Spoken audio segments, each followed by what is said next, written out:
Mr. Nazario. So, let's go all the way back to square one, okay? I turned around on you at Food Line.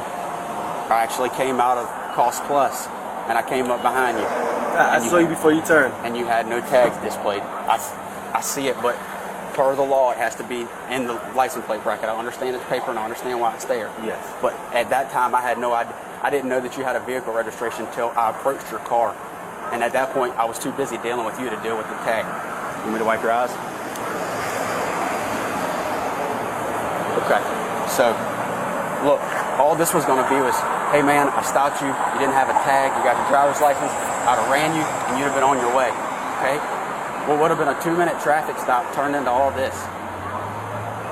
As I was telling him, you know, I've pulled over to well-lit areas before, and I've never looked out the window and saw guns blazing immediately. So the reason we did that is because we followed you for 1.5 miles with lights and sirens on, and you didn't pull over. I understand you want to get to a well-lit area, a well-lit area. I get that, but when we follow you that long, look at the climate this day, and against everybody, against us, against y'all.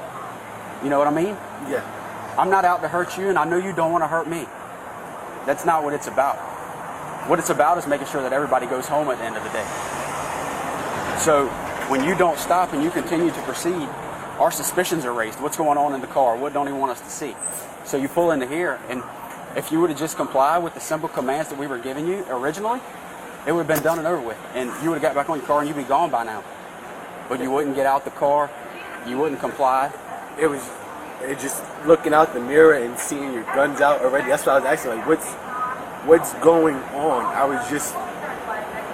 And not to mention you have... Just confused. I know you weren't reaching, but not to mention you had a gun at your right leg. You get our perspective, though, on the safety issue for us as well? You get that? Yeah, I do. And that's why I put my hands out and I was asking, what? And when you put your hands out, they were like this outside the window. How do we know nothing's in your hands? And I was telling you, stick your hands out, stick your hands out, stick your hands out. Then I was having you step out. You wouldn't do any of it. You following what I'm saying? Okay?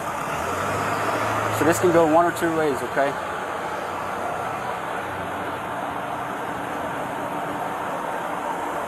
I don't want to hem you up. I'm going to be straight up with you. You're a good man. You've made lieutenant in the Army. How hard was that? That wasn't an easy task, was it? No, it wasn't. And what would this do to your career? It would hurt it. And I'm in the middle of getting promoted right now anyway, so yeah. To what, captain or first lieutenant?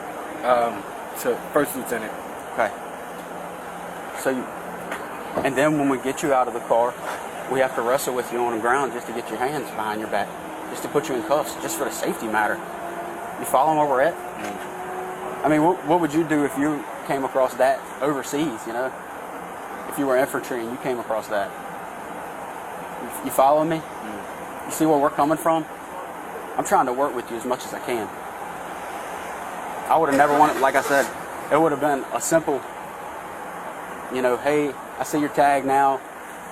You know, make sure you get it displayed in the proper spot, and you'd have been moving on with your day, and I'd have been moving on with mine. But here we are. How's your eyes doing, Lieutenant? Better. And I keep calling you Lieutenant because I told you I'm a veteran. I respect rank. Okay, I was a corporal in the Marine Corps. I respect rank. However, I do have a job to do. Okay, I just talked about Chief of Police. You asked for a superior. He's off obviously right now. Saturday. I called him. He came out, talked. Here's how what I was thinking. I told him what I wanted to do. He said that's no problem. Two ways we can handle this. We can either sit here with you until you get your eyes back where you can see, and I mean at a good distance so you're safe to drive, okay? And you're going down the road. Go do your deployment, go continue serving my country, which I respect and I thank you for, okay? Or we can push the issue, write you tickets for no license plate displayed and for obstruction of justice.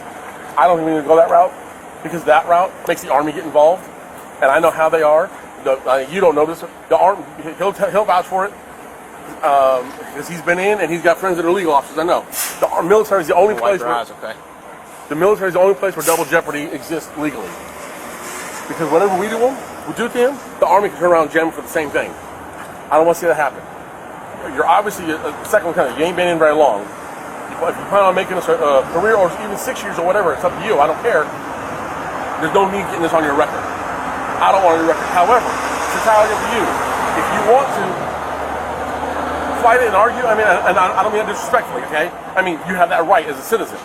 If that's what you want, we'll charge you, have you go to court, notify the command, do all that, or we could take time out of our night, which is not a problem. We're being paid to take care of people, okay? We'll sit here with you, get your eyes back. You and, what's your dog's name? Smoke. Smoke? It's a badass name for a badass dog. You and Smoke can get on down the road, okay? It's entirely up to you. What do you want to do?